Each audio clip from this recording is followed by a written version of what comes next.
Chers frères et sœurs, bien-aimés dans le Seigneur, oui, notre lieu de culte, on a voulu le doter d'un centre d'accueil. Ceci pour améliorer les actions de Dieu. Et ceci, ça a duré une décennie ou plus. Et ça n'a pas pu connaître le jour. Mais ce projet a été repris.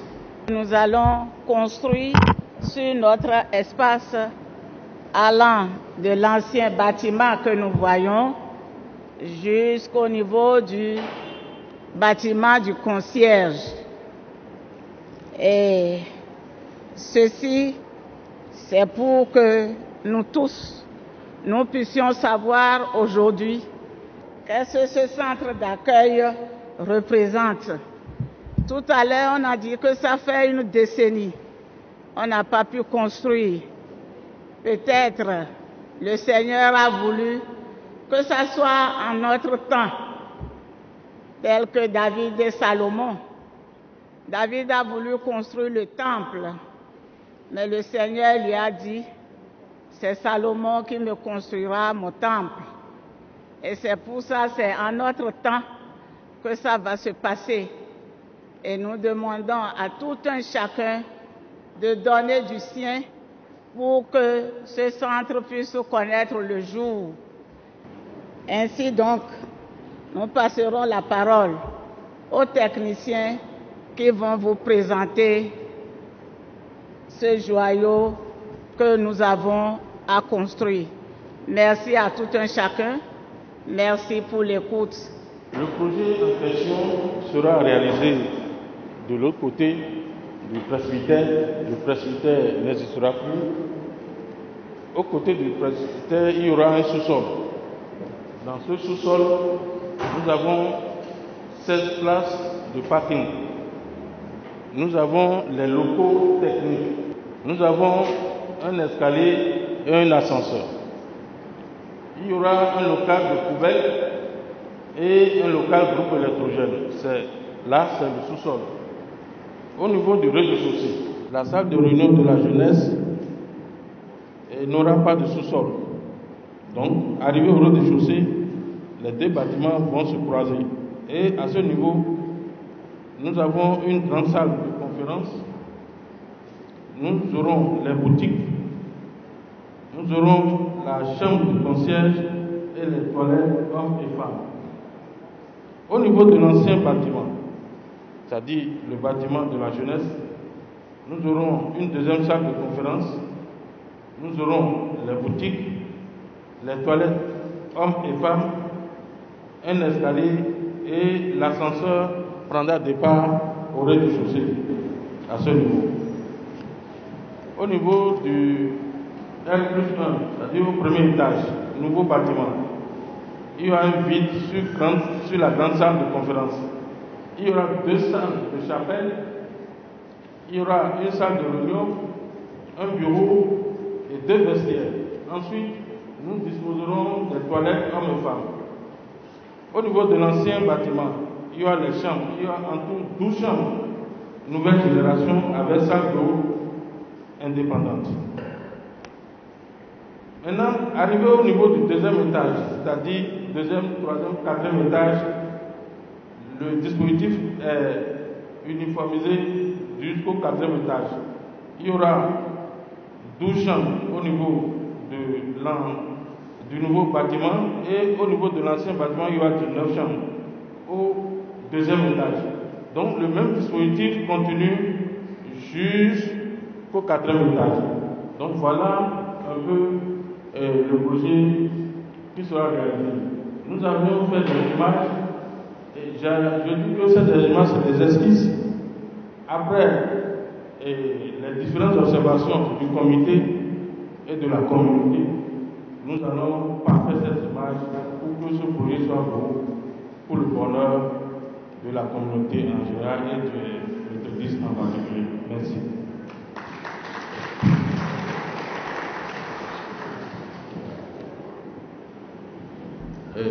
La première question, c'est par rapport au dispositif préliminaire avant d'implanter un bâtiment. Il y aura bel et bien d'études de sol. Et le sol qui est ici est un sol bien important qui peut prendre même jusqu'à 8 étages. Les études de sol se feront, il n'y aura pas de problème. Et on ne peut pas construire un immeuble sans faire études de sol, c'est même impossible. L'autre question, c'est par rapport à l'ascenseur et les coupures de courant.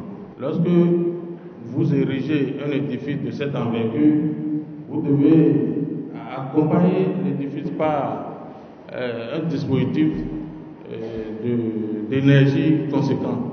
Donc, l'église va acheter un groupe électrogène qui va répondre à la capacité de l'élévation de l'ascenseur et autres. Il suffit d'y mettre la foi. Sans la foi, rien ne peut se faire. Mais si on doute aussi, rien ne peut se faire. Le frère Jonas Djengue a parlé du financement et du coût du délai. Tant que nous n'allons pas avoir l'autorisation d'avancer après l'esquisse, on ne peut pas faire une estimation. On ne peut pas faire ni les études de sol aussi. Donc, il faut que l'Église se décide et fasse les amendements, les observations pour que le projet final soit prêt pour passer maintenant à l'étape des études techniques et de coûts estimatifs. Donc, nous sommes encore à l'étape préliminaire. Je dirais même, c'est à l'étape 0.0 depuis plus d'une décennie. Donc, il y a lieu qu'on valide d'abord ce qui est là, et qu'on valide d'abord l'installation du projet ici, et qu'on valide l'esquisse pour qu'on procède à l'étape suivante. La durée d'exécution d'un tel projet ne dépassera pas 24 mois.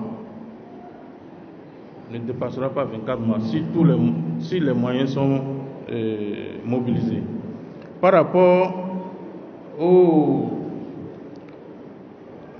à la buanderie, cuisine et autres là, le dispositif est là. Il y a ce dispositif qui est là. Merci. Merci. Nous sommes en train de projeter aujourd'hui un projet qui a connu une très longue période de gestation. Il y a des simulations financières qui ont été faites et des études qui ont été faites, et toutes celles-là ont été dépassées parce que les coûts n'ont pas été actualisés. Et c'est beaucoup plus rapide d'actualiser les coûts que de reprendre toutes les études.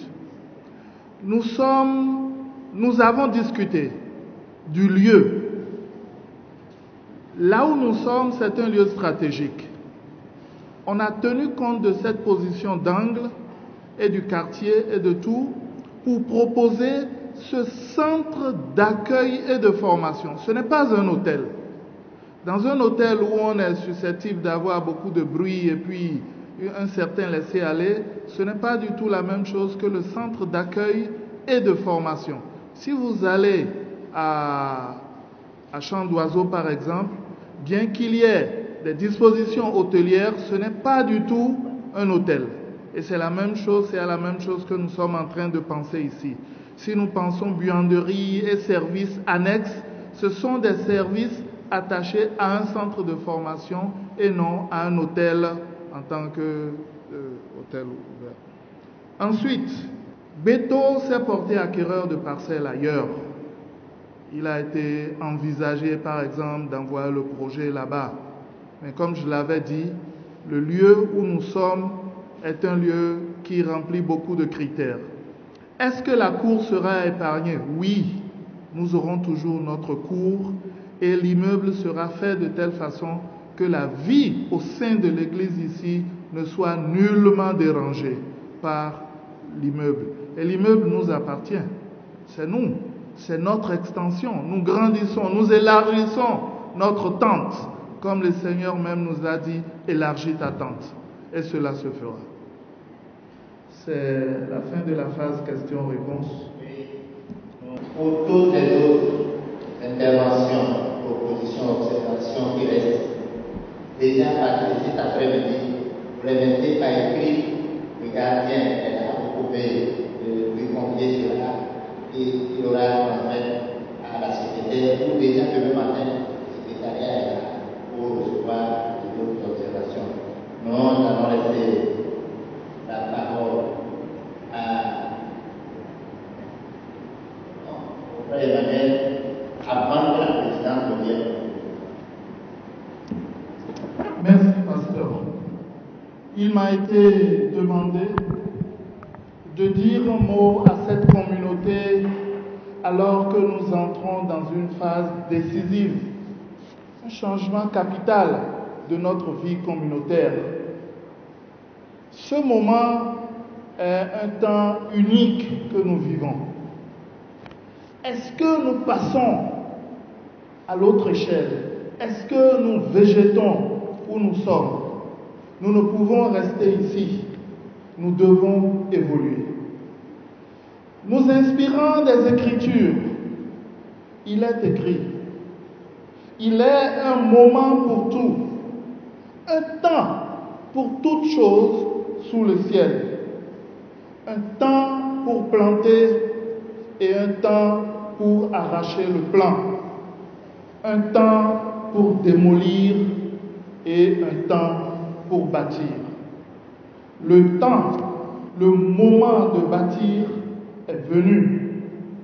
Le Seigneur nous invite à construire sa maison.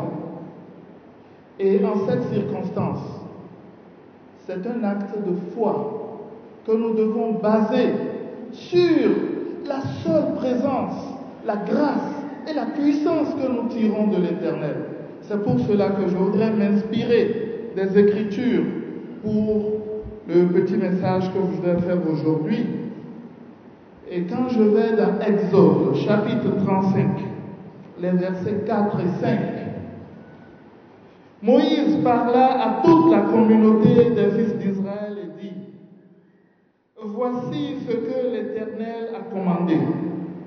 Prenez sur ce qui vous appartient un prélèvement pour l'Éternel. Tout homme au cœur généreux apportera cette offrande prélevée pour l'Éternel: de l'or, de l'argent et du bronze. Que tout homme, toute femme, tout enfant, inspiré de l'Éternel, inspiré de l'Esprit Saint, vienne avec cette offrande.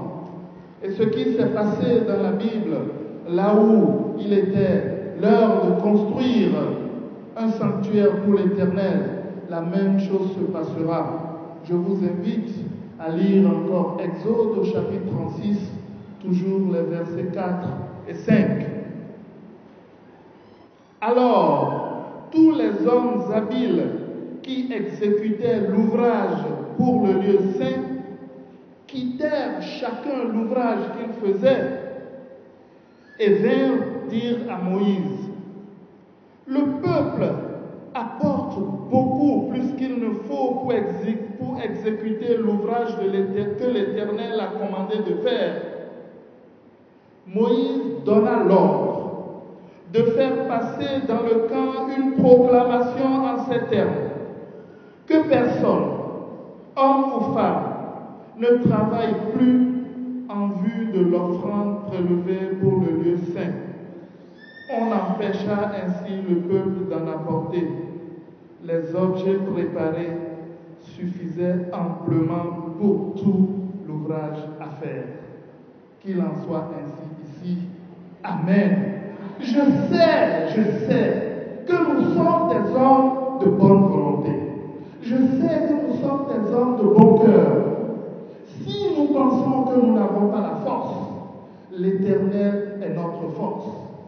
Si nous pensons que nous n'avons pas les moyens, l'Éternel est notre moyen. Et ce n'est nullement un hasard si les textes sur lesquels la méditation d'aujourd'hui ont porté, si ces textes disaient: Dieu nous a choisis. En effet, en lui, nous avons aussi été mis à part, prédestinés selon le plan de celui qui opère tout selon la décision de sa volonté, afin que nous servions à célébrer sa gloire, nous qui d'avance avons espéré en Christ. Si le projet n'a pas été fait, du temps de Papa Woro, qu'il a écrit, rédigé, fait les études, il a trop travaillé sur ce plan, il est parti, il a été rappelé.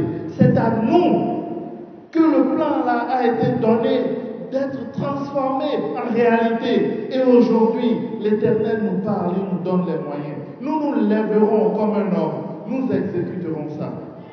Et de la même façon que l'Éternel a inspiré à Moïse d'appeler Betsaleel avec Oholiab, avec des hommes habiles et intègres qui ont travaillé à monter le sanctuaire pour le Seigneur, comme l'a dit le professeur Elémé, nous avons des architectes, nous avons des financiers, nous avons des techniciens, nous avons toutes les compétences nécessaires.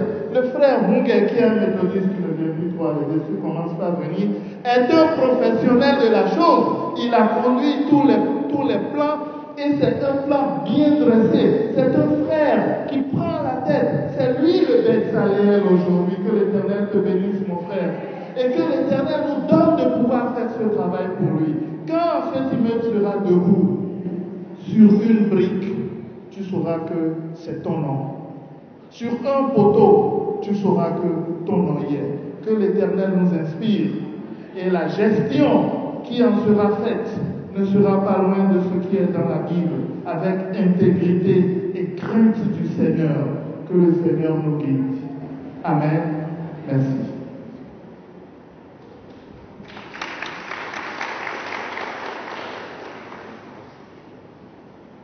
Merci au cabinet qui a travaillé pour nous et qui ce matin est là pour nous présenter le travail. C'est vrai, on peut avoir des inquiétudes. C'est vrai, on peut penser que c'est irréalisable. Mais nous avons entendu tout à l'heure tout ce que le frère Emmanuel a dit. Et nous-mêmes, on s'y mettra pour que ce projet soit debout et qu'un jour on puisse doiter que voilà ce que les protestants ont fait. Nous aurons des centres où les gens viendront faire des formations, où les gens viendront pour passer quelques jours. Tout ça là, c'est pour aider et nous-mêmes fidèles et aussi le Seigneur. Oui, je remercie tout le monde pour votre patience d'être resté pour suivre cette présentation. N'ayons aucune crainte. Le Seigneur a décidé enfin et ce bâtiment sera érigé. Amen. Soyons confiants en notre Dieu. Il pourvoira et ce bâtiment sera érigé et ce serait pour la gloire de son nom. Amen.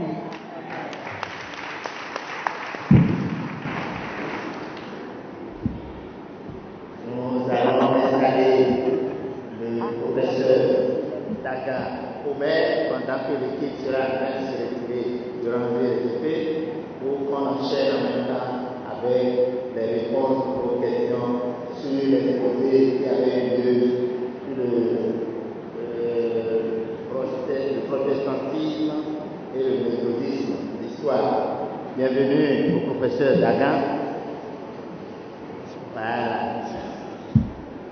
On a déjà pris 2 minutes.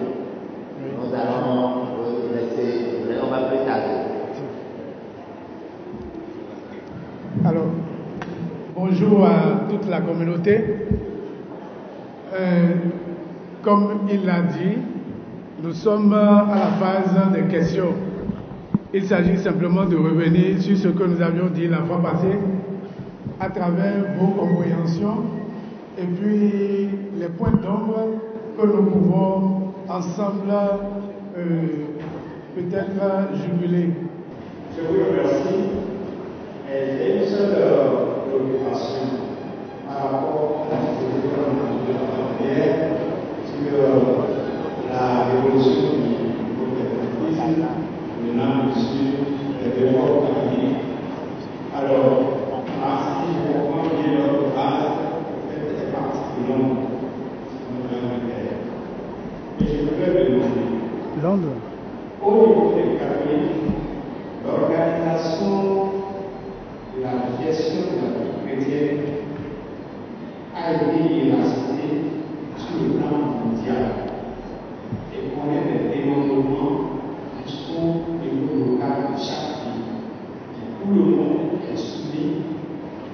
un organe supérieur bien installé.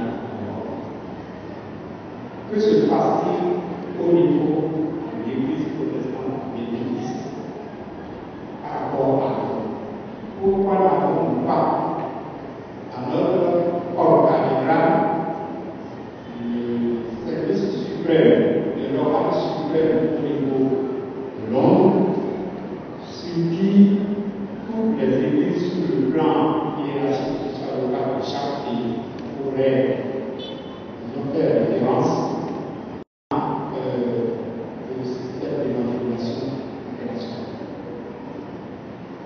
Je ne sais pas si vous pouvez comprendre. J'ai, par exemple, à Rome, un pape qui est là-bas avec toute son équipe, et qui, par rapport à l'Église catholique, gère jusqu'au niveau de chaque pays.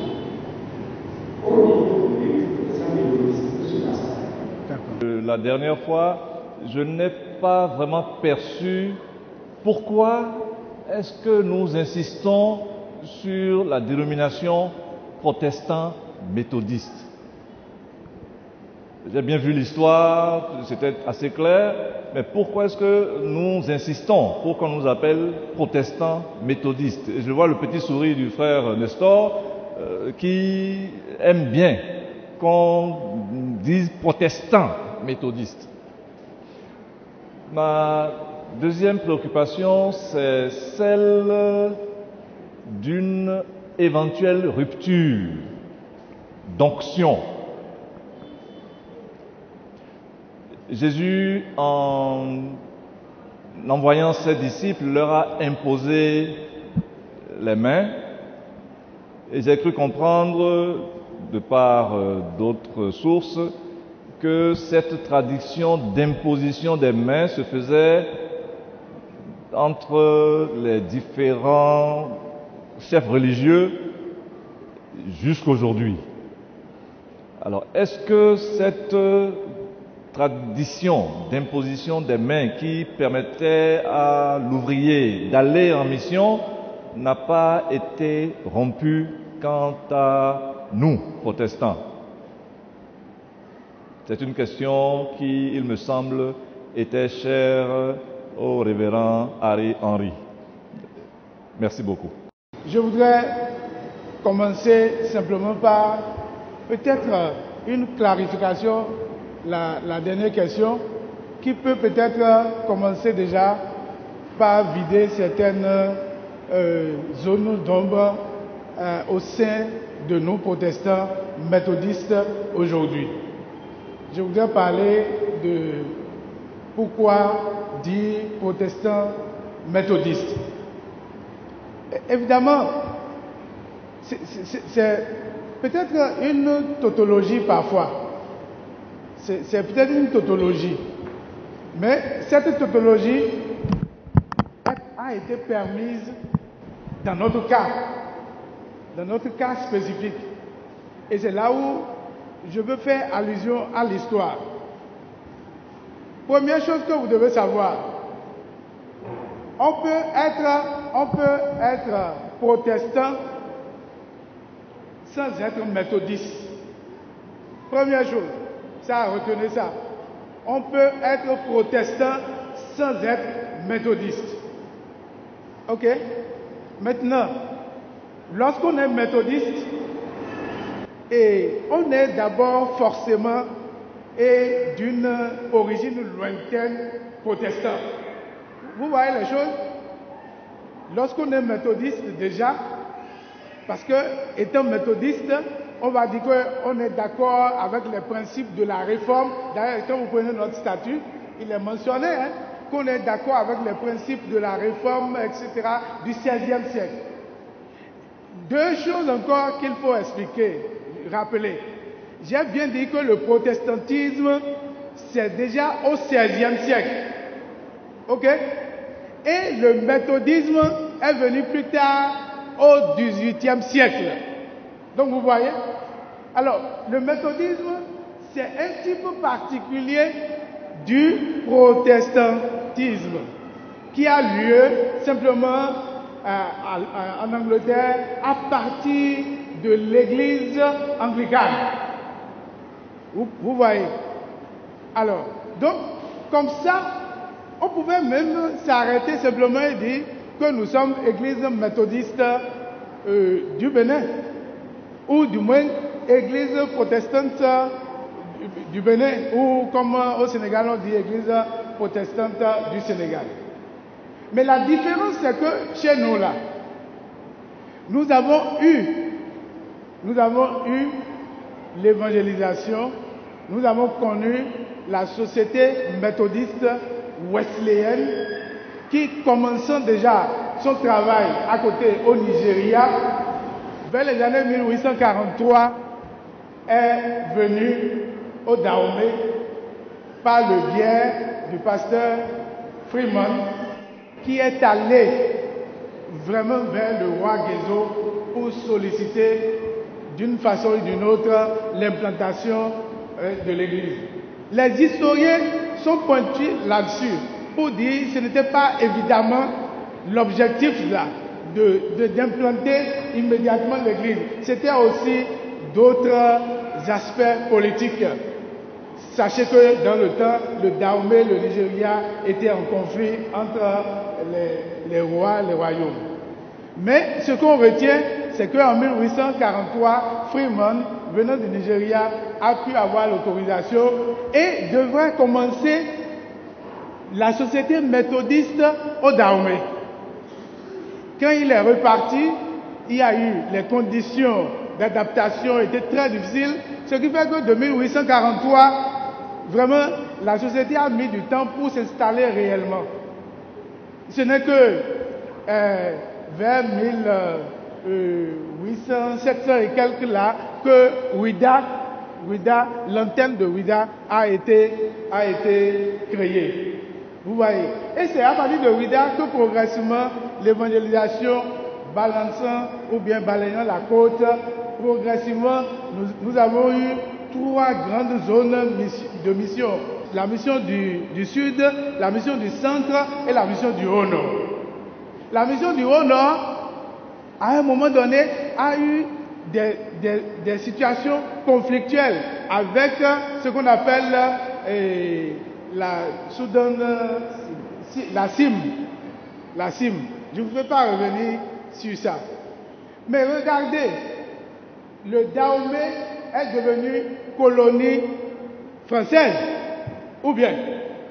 Et j'ai bien dit que la société wesleyenne a quitté le Nigeria, donc d'obédience anglaise, de Londres, n'est-ce pas? Et avec la colonisation française, c'était difficile pour les ouvriers, les missionnaires anglais de rester dans un champ francophone. Vous me suivez?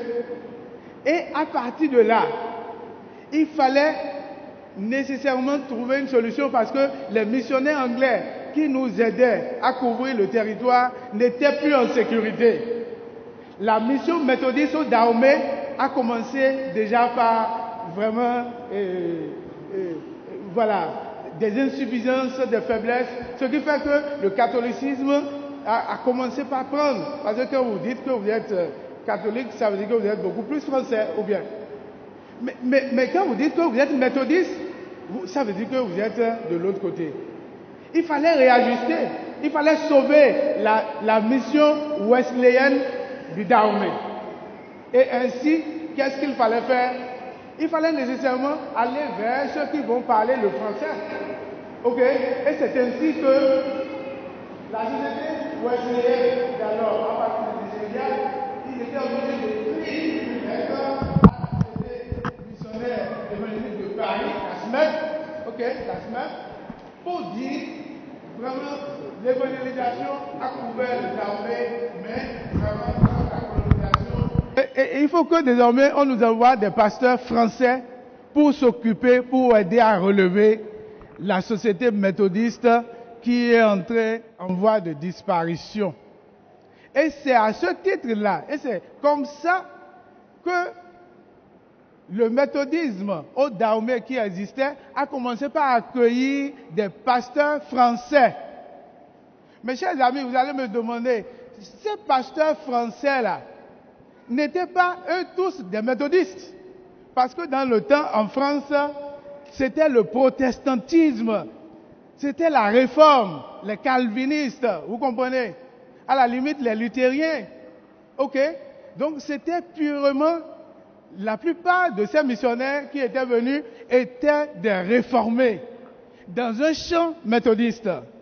Mais attention, hein, ce que je n'avais pas expliqué, John Wesley, ok, a pris certains principes du protestantisme de Calvin.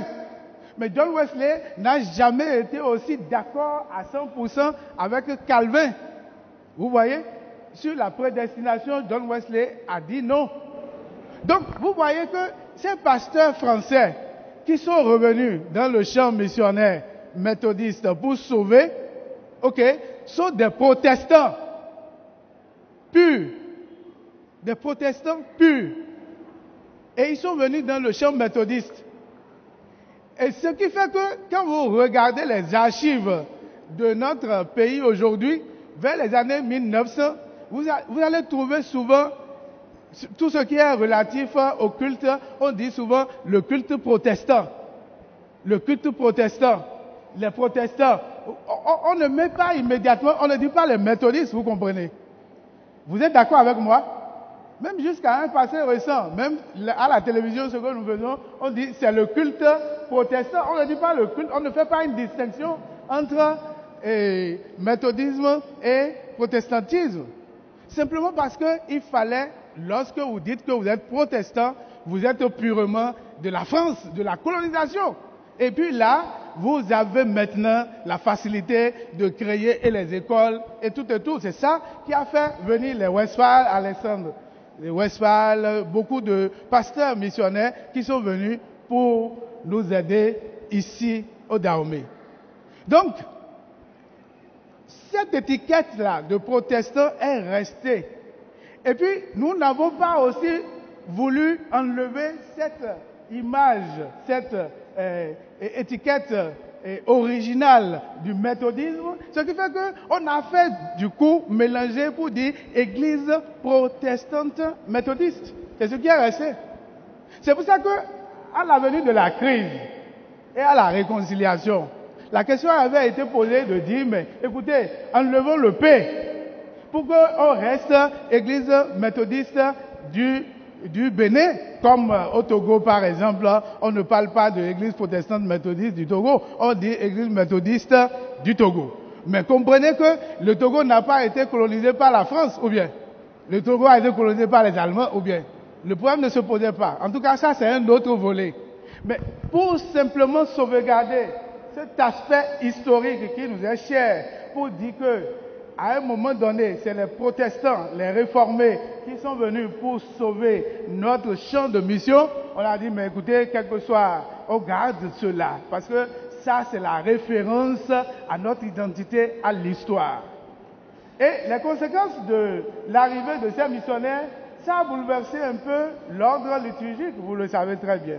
Puisque la liturgie méthodiste, quand vous regardez aujourd'hui ce que vous utilisez ici, ce n'est pas exactement et rigoureusement la liturgie méthodiste 100% comme au Nigeria. Donc, nous avons été influencés aussi par la liturgie réformée. Et nous sommes, en fait, il faut expliquer que nous sommes aujourd'hui un produit d'une dualité. Vous comprenez? Un statut double, Londres avec de façon comme la mer, voilà la maison qui nous a propulsés, et après Paris aujourd'hui qui nous aide à régler les relations de partenariat. Donc voilà ce que je dois expliquer. Et pourquoi nous ne pouvons pas, vraiment pour le fait historique, sauter ce P-là. Voilà. Je ne sais pas si...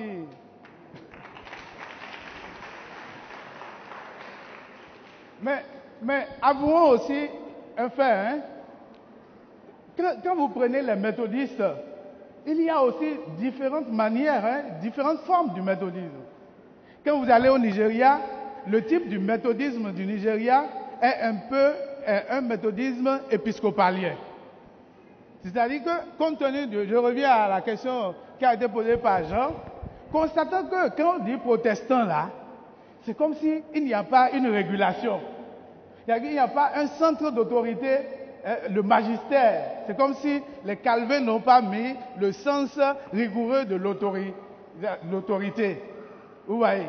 Et puis, comme ça, certains protestants ont estimé qu'il faut corriger cela à la limite progressivement. Du coup, il y a plusieurs formes de gouvernance de l'Église. La première forme de gouvernance de l'Église, c'est la forme épiscopalienne. Ça c'est dans le catholicisme. Le pape décide. Et une fois que c'est décidé, cette décision du sommet jusqu'à la base exécutoire. Ça, c'est la forme épiscopalienne. Vous voyez? Et cette forme-là suscite parfois des faiblesses aussi, et puis ça, c'est volet positif. Ok. Alors, au Nigeria, ils ont opté pour le système épiscopalien. Pour dire que dans le méthodisme, au lieu de laisser tout ouvert comme le protestantisme comme ça, nous donnons désormais une autorité au clergé de pouvoir vraiment gouverner. Et c'est pour cela que là-bas, on peut appeler les présidents de région, les évêques, les chairmen, etc. etc. Mais n'oubliez pas, dans l'histoire de notre Église, dans le temps, nous avons eu aussi à nous poser des questions sur ça. Il y avait eu des statuts qui ont été vulgarisés dans le temps pour demander à notre Église est-ce qu'on ne pouvait pas basculer à l'épiscopalisme et que désormais le président puisse,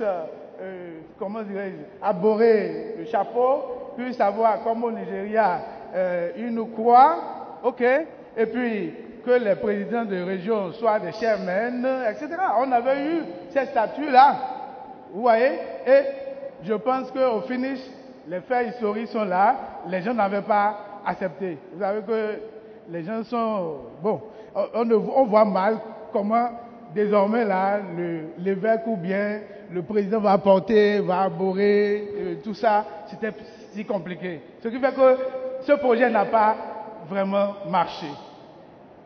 Alors, le second type là, de forme de gouvernance, c'est la forme presbytérale.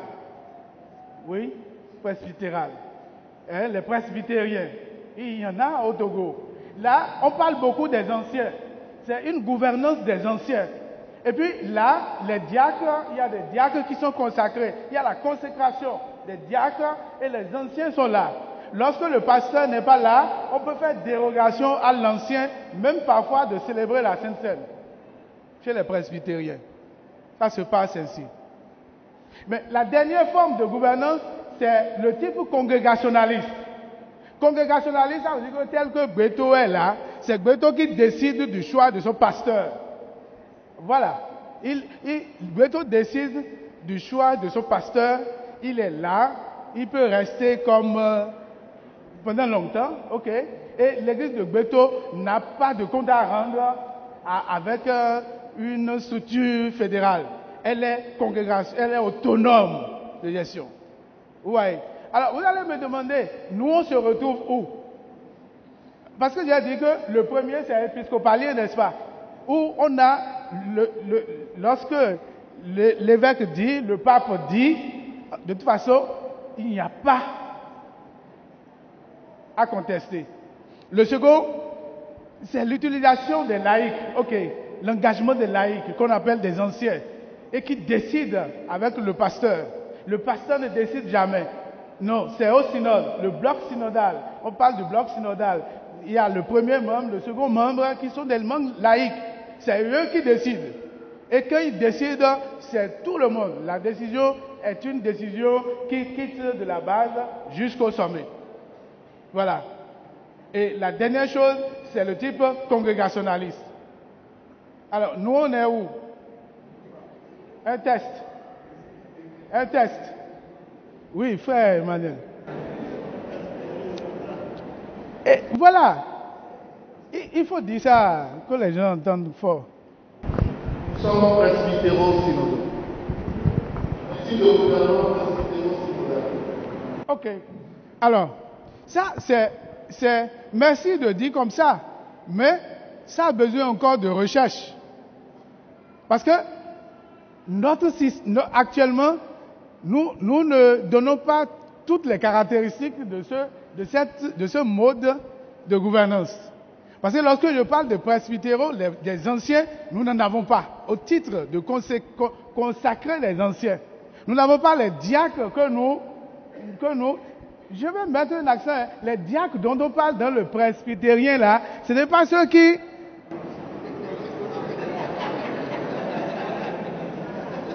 C'est pas ceux qui prennent les corbeilles ou bien, non.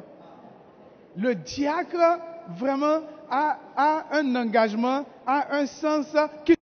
Je peux dire, votre équipe là, votre équipe tout à l'heure avec Madame Adimé, ce que vous avez fait là, c'est ça, c'est l'œuvre des diacres. Accompagner l'œuvre des pasteurs, la visite de ceux qui vraiment... Voilà, d'ailleurs, voilà. Mais dans le système presbytéral, c'est rigoureusement, vous faites œuvre de profession. Et on vous installe comme un diacre. C'est ce qui se fait à l'église presbytérienne du Sénégal. On vous installe. C'est ça. Donc, vous comprenez que je dis comme ça, je trouve quelques faiblesses. On n'est pas entièrement. Il semble que ce que nous avons fait jusque-là, c'est de piocher un peu dans le système épiscopalien, de piocher aussi un peu dans le système presbytérien. C'est-à-dire que nous essayons d'utiliser les laïcs, n'est-ce pas, d'une façon ou d'une autre, mais pas dans une consécration officielle totale. Et les pasteurs, à un moment donné, soit dans leurs règles, sont ordonnateurs ou bien sont présidents du conseil de l'église, vous comprenez, qui tirent un peu vers la décision épiscopalienne. Alors, donc, il va falloir, c'est pourquoi je dis, c'est très bien de reprendre notre identité pour pouvoir trouver, en fait, où sommes-nous. Mais la complexité de tout ce que nous disons, frère Emmanuel, c'est parce que notre source, l'origine, est d'une dualité. Londres, fonctionnement de Londres, et en même temps, Paris, où les pasteurs réformés, vous savez qu'un pasteur réformé, quand il vient ici, il peut même célébrer le culte sans la chemise, sans porter. Et là-bas, les diacres, vous savez très bien, et les anciens, les fidèles, bon. Donc voilà quelques explications que je voudrais vous donner. Par rapport à la succession apostolique, vous avez parlé de ça tout à l'heure, imposition des mains. Il faut dire encore, voilà encore une difficulté. Hein. Chez les protestants, il n'y a pas ce qu'on appelle la succession apostolique. C'est ça le problème. Or, dans le catholicisme, ce qui fait le fondement même du pape et autres là, c'est la succession apostolique. La succession apostolique, c'est quoi? On dit que le Seigneur a donné pouvoir, à Pierre, n'est-ce pas? Et après lui, les autres, les évêques, se sont appropriés de cette autorité. Donc, il n'y a pas rupture. Vous voyez, ça se transmet dans l'apostolicité. Mais les protestants n'ont pas eu ça. Les protestants disent, ce que les protestants disent, il y a église. Il y a église lorsque les sacrements sont bien administrés, les sacrements sont bien administrés et la prédication est bien faite. C'est ce que les protestants ont dit. C'est ça. La définition du protestantisme, le nœud même, le contenu du protestantisme. Il y a église lorsque la prédication, elle est bien prêchée, vous avez entendu pour être transformé en vous-même, et lorsque les sacrements sont bien administrés. C'est tout. Mais l'Église catholique a dit quoi? Il y a église seulement lorsque il y a l'évêque.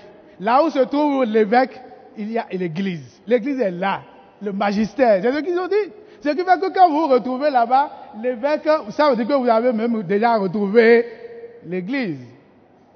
Donc il y a cette notion-là que nous devons comprendre. Avant de basculer à une formule donnée, il faut nécessairement connaître d'abord le mode de fonctionnement. Parce qu'à un moment donné, on est arrivé à dire, mais il faut même aussi voir comment notre Église, est-ce qu'on ne veut pas adopter le mot uni ou bien quelque chose comme ça. Église méthodiste unie. Ça, c'est une autre forme d'épiscopalisme qui est née en Côte d'Ivoire seulement. Mais c'est difficile. Donc voilà, nous avons une identité, mais que nous devons connaître d'abord. Connaître d'abord et savoir comment nous pouvons aussi l'améliorer. Je ne sais pas si j'ai pu dissiper un temps soit peu vos points. Merci.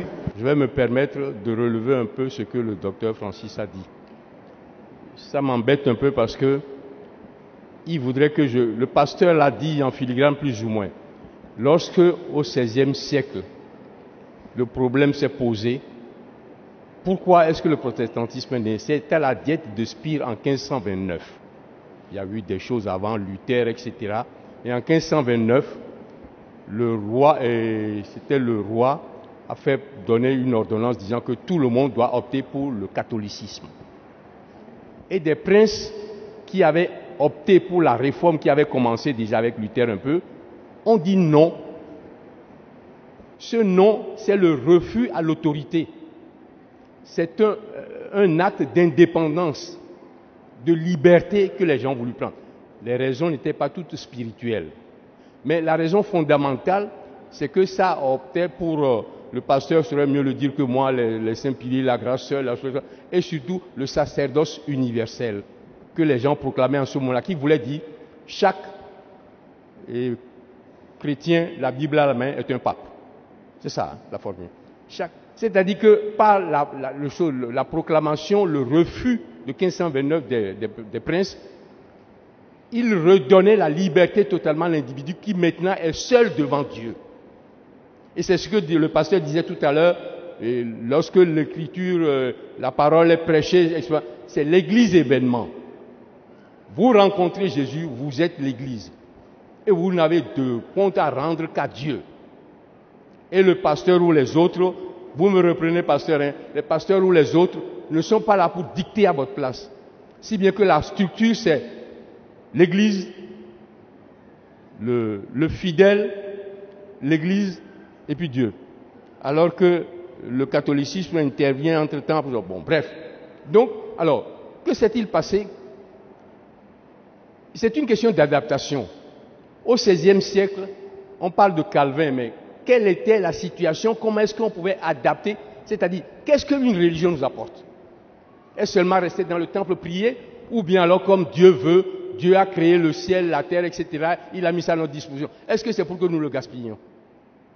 Donc, c'est revenir au fait que nous avons un travail à faire. Et le protestantisme, en remettant à l'honneur la liberté de l'individu, nous incombe des tâches. C'est l'implication de l'être humain dans la volonté de Dieu sur terre. C'est vrai ce que vous avez dit, mais je voudrais dire quelque chose par la suite. Luther, Calvin et les autres, quand ils ont posé la bombe de la réforme, ils ont dit l'Église est en perpétuelle réforme. Ils n'ont pas dit qu'ils ont tout fait. Vous comprenez? Ça veut dire que nous devons toujours, à la lumière de la parole de Dieu et de notre liberté de conscience, c'est ça, avancer. Parce que, encore, ce dont je n'ai pas mis l'accent, quand vous voyez le protestantisme là, en son sein, il y a encore plusieurs façons. Il y a les luthériens, Luther qui a pensé que non, on ne peut pas décimer tout. Il faut garder cet héritage que nous avons du catholicisme encore. Calvin a dit, voilà, comme Calvin, lui, il a balayé tout, il a dit non, mais écoutez, non, c'est la parole de Dieu comme ça et puis qui gouverne tout. Vous voyez? Et les Inglis sont venus après. Hein? Les anabaptistes, il y a tout ça. Donc, il y a plusieurs manières. Il y a ce qu'aujourd'hui on peut regrouper en deux systèmes, les églises de professants et les églises confessantes. Il y a deux choses qu'il ne faut pas oublier. Quand on dit de professants, ça veut dire que pour rentrer tel que votre église ici, pour rentrer dans cette église-là, il faut passer par une confession qui montre que par le baptême, vous êtes devenu grand adulte. Ça, c'est les églises de professeurs. Et ça existe dans le protestantisme.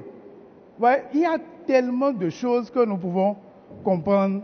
Mais c'est déjà heureux que nous commencions par connaître d'où venons-nous, où en sommes-nous, et au fur et à mesure, quelles sont les approches que nous pouvons apporter. Au XVIIIe siècle, en Angleterre, l'Angleterre était déjà une puissance économique et la foi se perdait. Donc Wesley a voulu mettre l'accent sur la sanctification. Mais ça ne veut pas dire que ce n'était pas chez Calvin. Mais étant donné le moment, il fallait faire quelque chose en fonction de notre foi. Et au XVIe siècle, avec Calvin, c'était le sorti du Moyen-Âge, de l'obscurantisme. Il fallait bosser, il fallait travailler. Et c'est pour ça que les pays les plus riches du monde sont d'origine protestante. On a mis ça l'avant. Et au niveau de Wesley, il fallait ne pas oublier que Dieu existe et se faire esclave de l'argent.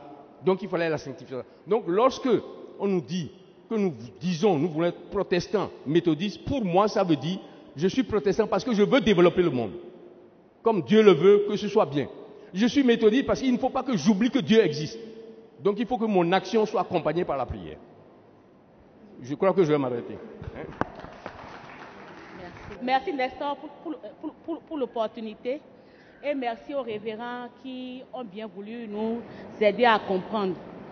Ma question, elle est purement curieuse puisque notre Église est en perpétuelle réforme.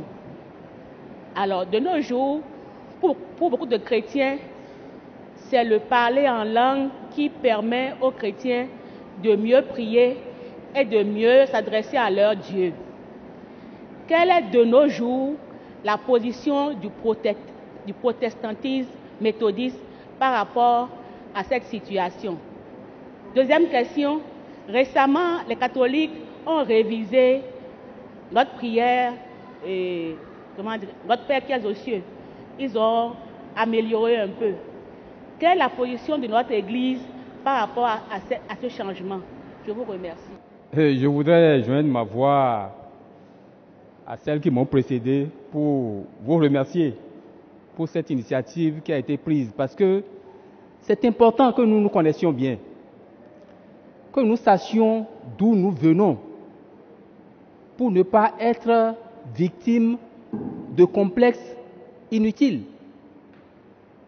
Je pèse bien mes mots. Parce que la plupart de nos frères, lorsqu'ils se trouvent en face des catholiques, ils ne savent pas réagir. Nous, protestants, méthodistes, nous existons parce qu'il y a une raison. Nous n'existons pas ex nihilo, nous existons parce qu'il y a des raisons. Il y en a plusieurs, je ne vais pas rentrer dans le détail ici. Mais nos pères, c'est-à-dire les Luther, et les Calvin et autres, c'est parce qu'ils ont dénoncé des choses qui ne sont pas conformes à la Bible que nous existons. J'apprécie bien les détails historiques que vous donnez. Mais ce n'est pas le plus important. Le plus important, c'est de savoir que nous existons parce qu'il y avait des problèmes à l'Église catholique qui n'ont pas complètement disparu. Donc, aujourd'hui, lorsque nous parlons d'écuménisme, il faut que nous sachions jusqu'où nous pouvons aller. Ça, c'est un débat qui me paraît extrêmement important. Parce qu'il ne faudrait pas que les principes originels qui ont été à la base de notre existence, que nous les bradions. Il faut que, devant les catholiques, nous soyons fiers. Je ne parle pas pour dire qu'il faut maintenir la séparation, mais il ne faut pas que nous nous prenions pour les gens qui ont tort, parce que nous sommes devant une église qui est plus développée, qui est plus nombreuse, ainsi de suite. Non. Ce n'est pas le nombre qui compte, mais les valeurs que porte chaque église. Si quelqu'un doit faire des pas, excusez-moi de le dire, je crois que c'est l'église catholique. Ça, c'est un débat qui me paraît extrêmement important. Et que nos pasteurs eux-mêmes sachent, lorsqu'ils vont discuter d'écuménisme, jusqu'où ils peuvent aller. Quel pas ils ne peuvent pas franchir. Voilà le débat qui me paraît important. Merci. Je voudrais que, par rapport à sa question, dire quelque chose, si c'est vrai. Moi, j'ai appris ça ailleurs. L'organisation catholique est pyramidale. Tandis que l'organisation protestante vient de la base. Je tiens à ce que vous confirmiez ça parce que pour permettre à l'Église de savoir que c'est vous qui devez décider de l'orientation et qui devez apporter, alors que l'organisation catholique est pyramidale, c'est de là-haut vers la base.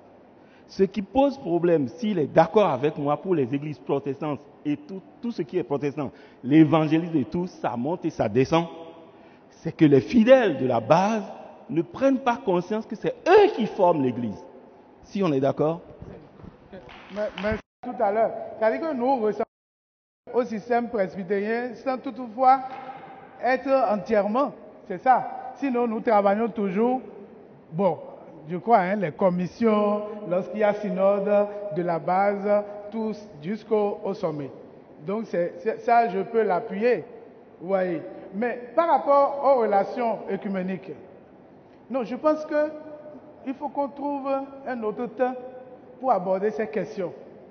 Parce que l'œcuménisme d'hier n'est plus l'œcuménisme d'aujourd'hui. Ça varie, hein, et ça dépend de chacun. Moi, je peux vous surprendre maintenant que je suis le responsable œcuménique à l'UPAO. Je travaille avec le grand séminaire Saint-Gall de Ouidah. Pour la première fois, ils m'ont coopté pour aller être parmi les membres du jury de soutenance. Vous imaginez, jury de soutenance d'un séminariste qui sortait il n'y a pas à peine un mois de cela. Parce qu'ils ont commencé par trouver aussi la pertinence. Mais il y a certaines choses qui vous frappent. Par exemple, lorsqu'il faut co-célébrer ensemble, ça, c'est des questions qui vont toujours revenir. Revenir parce que, par rapport à la définition de l'Église, ils ont une définition de l'Église qui n'est pas la nôtre. Et comme nous, on n'a pas un système d'évêques, jusqu'aujourd'hui, dans le système catholique, les églises, comme les églises protestantes, sont appelées les communautés ecclésiales. Parce qu'ils n'ont pas le sens d'évêque, d'autorité, de magistère, et qui représentent. C'est-à-dire, leur problème, c'est que s'ils disent qu'ils veulent venir ici, c'est vraiment, ils veulent le traiter avec qui a eu cette succession apostolique-là. C'est tout. Mais je pense que nous travaillons à cela. Ne vous inquiétez pas. Les protestants, nous devons, comme vous l'avez dit, nous réapproprier encore notre identité pour que nous ne soyons pas perdus. Oui, je pense que c'est ça. Parce que par rapport, je voudrais finir par là, par rapport au sacrement, les protestants ont retenu 2 grands sacrements, la Sainte Seine et le baptême. Mais dans l'Église catholique, aujourd'hui, vous avez au moins 7 sacrements. C'est cela. Vous voyez, donc, c'est parfois pas facile, les relations là. Mais nous pouvons déjà nous connaître nous-mêmes et savoir ce qu'il faut améliorer. Je voudrais dire ceci pour dire à notre sœur, par rapport à sa question, c'était quoi même? Le parler en langue. Le parler en langue, disons que ça a divisé même les protestants. Et puis si on revient à John Wesley n'a pas fait de cela comme un principe pour entrer dans l'église. Non. Pas du tout. Quand vous lisez la vie de John Wesley, il a prié à des moments donnés et il y a eu des miracles. Il a prié à des moments donnés et il y a des gens qui sont tombés. À des moments donnés, lui-même aussi, il a critiqué la chose. C'est-à-dire, ce domaine-là, je pense que petit à petit, il vaut mieux que les enseignements soient vraiment par rapport au thème. Sinon, nous allons mélanger beaucoup de choses. Si nous voulons du parler en langue, il faut voir un jour, et ce thème-là revient, et on va vous développer la théorie du parler en langue dans le protestantisme et dans le méthodisme. Et vous allez comprendre. Sinon, si on va vraiment mélanger tout, on risque de faire de la langue. Merci. Merci beaucoup. Excusez-moi. En 1993, notre Église a décidé d'être autonome, de prendre son autonomie. C'est par rapport à qui? Par rapport à quoi? Comment sommes-nous, après cette autonomie-là, on s'est orienté comment? Dans quel genre de gouvernance? Ce que nous disons, où nous sommes dans un mixage là, ça nous fait balader. On n'arrive pas à se situer. Merci. C'est très rapide, ça va dans le même sens. Depuis un certain temps, des communiqués sont signés par son éminence, le président de l'Église. Je ne comprends pas. Bon, il y a des questions que vous allez m'excuser que j'aborde ici, sincèrement. Mais avec tous les détails, avec tout ce que nous voyons, je pense que nous devons faire attention pour reconnaître notre vraie identité. Quand je parle comme ça, peut-être aux laïcs, je m'adresse aussi aux étudiants parce qu'aujourd'hui, effectivement, il y a beaucoup de confusion. Parce qu'il arrive parfois où, quand on va au Nigeria, et nous trouvons un méthodiste du Nigeria, n'est-ce pas? Et ils se sont habillés façon, ou bien ils ont une appellation, ou bien ils ont la croix.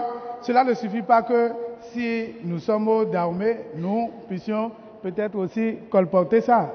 C'est là-dessus parce que nous, on a une histoire particulière qu'il faut d'abord comprendre. Donc je ne peux pas reprendre à cette question-là. Ce que je voudrais dire, en finish, 93, l'autonomie, vous voyez, tout ce qu'on faisait avant, c'était sous la tutelle de Londres, Et à un moment donné, Londres nous a donné la liberté de nous organiser nous-mêmes. Et c'est effectivement à ce moment-là qu'on devait faire la redéfinition, la redéfinition de notre marche gouvernance. Et une manière donnée, ça a voulu être tenté. Mais ça n'a pas pris la forme de l'explication. Parce que pour revenir à ce choix-là, ce n'est pas seulement de l'histoire qu'il faut. Il faut de la systématique. Il faut les biblistes. Il faut que vraiment les spécialistes se réunissent pour dire, voilà, jusque-là, notre méthodisme est vraiment en chandelle sur deux choses-là. Qu'est-ce qu'il nous faut et comment il faut l'orienter. Mais je pense que ce n'est pas là le problème. Le problème aujourd'hui, c'est la redéfinition ecclésiologique. C'est l'ecclésiologie de notre Église. Et si on peut se donner à ce travail-là, et je pense qu'au dernier synode, le plan stratégique de développement a insisté sur ça. En tout cas, j'ai vu qu'il faut le retour à l'identité de l'Église. Peut-être que les commissions vont travailler pour qu'on en arrive là. Mais c'est une fierté, chers amis, c'est une fierté d'être protestant. Parce que le protestant, c'est le meilleur travailleur. Le protestant, c'est celui qui met difficilement la main dans la chose commune. Le protestant, c'est celui qui vraiment a sa Bible et lorsque au service et un peu partout, il est coincé, il se ressource. Le protestant a une vie vraiment sanctifiée. Le protestant sait comment vraiment vivre en classe méthodiste, en organisation, en symbiose. Le protestant est modeste dans la prière. Le protestant, vraiment, c'est l'éthique du travail.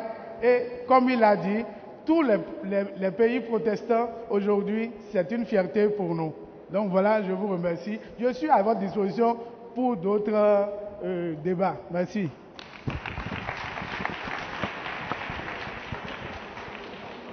Comme vous le voyez, le champ est immense. Nous allons, pour le moment, nous avons prévu, parce qu'il faut aussi la disponibilité des orateurs, nous avons prévu donc pour le dimanche 12 août, l'exposé sur la prière. Puisqu'il faut prier Dieu, il faut prier. Et le dimanche 26 août, vos questionnements comme aujourd'hui sur la prière. Mais c'est évident qu'on ne pourra pas tout épuiser. Maintenant, selon la disponibilité du pasteur Dagan, bon, disons que c'est le spécialiste que je connais maintenant. Si vous en connaissez d'autres, pasteurs ou laïcs, dites-le. On prend un sujet, on l'organise et comme ça, on s'entretient. Nous essayons d'avoir de la connaissance, car mon peuple périt faute de connaissance. Donc, je crois que nous allons essayer de toujours respecter nos heures. Le pasteur va prier et nous allons partir. Nous vous remercions tous pour votre patience jusqu'à cette heure. Nous tenons debout pour chanter « J'ai soif de ta présence ». J'ai soif de ta présence, divin chef de ma foi, dans ma faiblesse immense, que ferais-je sans toi? Chaque jour, à chaque heure, oh, j'ai besoin de toi. Viens, Jésus, et demeure auprès de moi.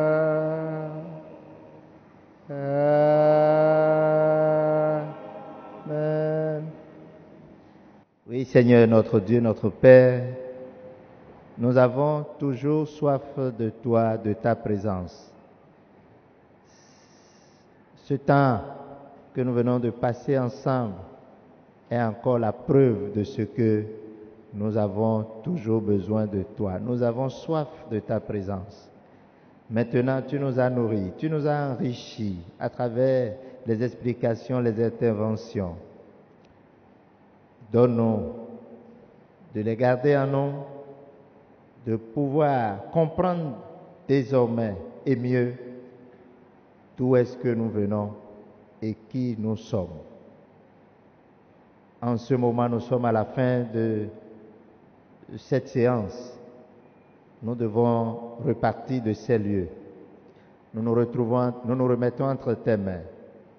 Accompagne chacun de nous sains et saufs jusqu'à dans sa maison. Et donne-nous d'aller retrouver nos maisons dans la joie et dans la paix. Garde-nous de tout mal. Délivre-nous de tout mal et bénis-nous jour après jour. Au nom de Jésus-Christ, nous t'avons prié. Amen. Allez en paix. Et que Dieu le Père, le Fils, le Saint-Esprit reste, demeure avec chacun de vous, dès maintenant et pour les siècles des siècles. Amen.